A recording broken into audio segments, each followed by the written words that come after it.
From the storming seas he rises. Oraclyon, the winged titan of the deep. With wings broad and fearsome, he soars above the burning skies of Adur. At his side, King Olmorth, ancient ruler of the abyss, master of countless legions, a sovereign older than empires. Together, they descend upon the dying forest to answer the call of war.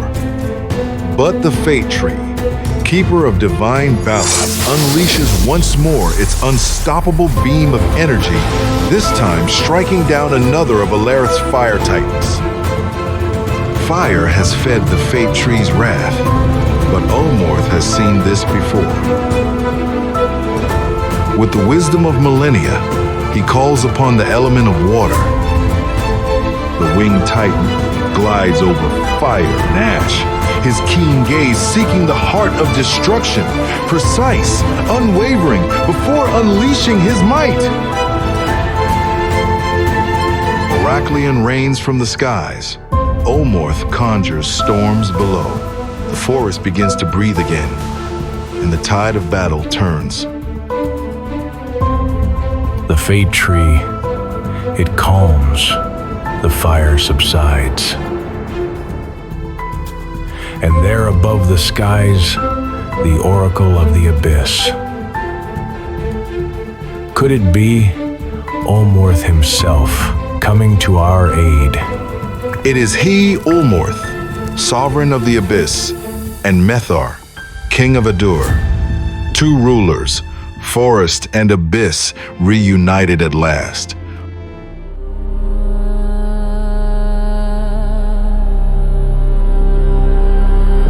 War is far from over. An endless horde of cursed trees marches by night along the western swamps. I myself was nearly slain. An assassin of shadow struck at me, and I know there is another still hidden somewhere into the forest. And then, the sphere. My scouts found it deep within the marshes. A core of dark plasma, its purpose unknown, its presence growing. You must have heard of Ismaroth. It was destroyed by Palladion. He forges such spheres with ease.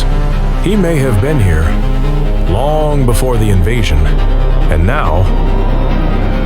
And now, the portal. It has awakened, and the Fate Tree. I have seen its fury from afar. Divine, unpredictable, yet not without purpose. Wielded wisely, its judgment could be turned to our cause. I will explain more later, but greater dangers loom. A void beast approaches from the sea, and you face a Nox Putrus you cannot bring down. It is the first I have ever seen. Tell me, what have you tried so far? I sent an entire legion of Pharaonicus against it, all destroyed. I need to understand, Methar. Tell me how the battle unfolded, every clash, every tactic, so we can learn what this beast truly is. I set the trap at dusk. Two hordes of Pharaonicus, hidden deep within the forest, closing in from both flanks. When the signal came, they struck as one, an ambush of relentless fury.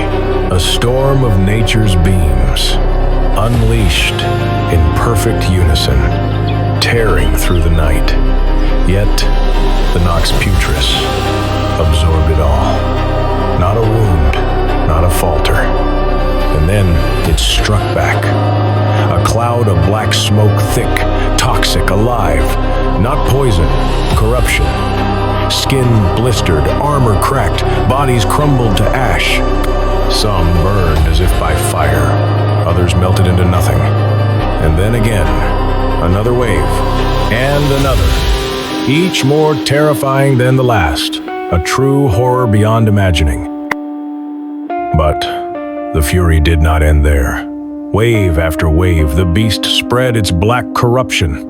Then came a new terror, the corrupting dust, drifting far into the forest. Slower in its strike, but just as deadly. My soldiers knew it.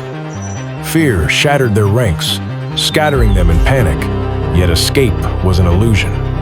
From its gaping maw, the Nox Putrus unleashed a spectral beam. And then, a storm of shadow and thunder.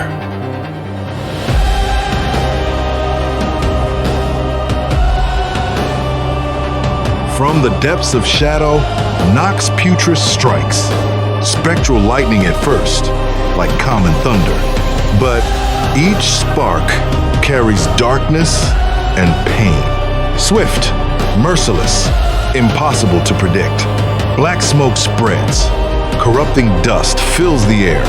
The battlefield shrouded in terror. The legions of Veronicus lie broken.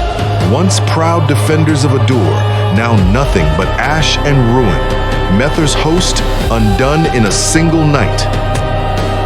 And worse still, from this slaughter, the Nox Putrus has grown. Feeding on those, it turned to ash, swelling with corrupted power, a monster that thrives on ruin itself. The Nox Putrus spreads black ruin, drowning forest and sky. Spectral lightning shatters hope, smoke devours life. Against such might, there is no defense. I know, Methar, the hour is dire, but do not despair. There is a way. I have a plan.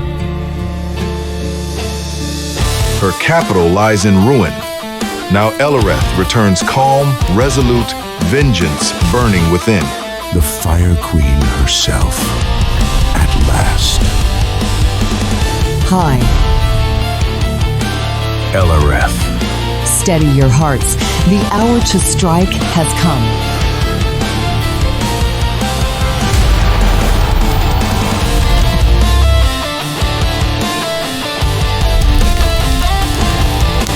Oraclyon is mine. Ilaris' fury burns for Palladium, yet darker shadows rise. An unknown void beast descends into the abyss. And beyond, Brutalis, a colossal titan, advances toward the Firelands, perhaps the very portal itself. But Olmorth is no fool.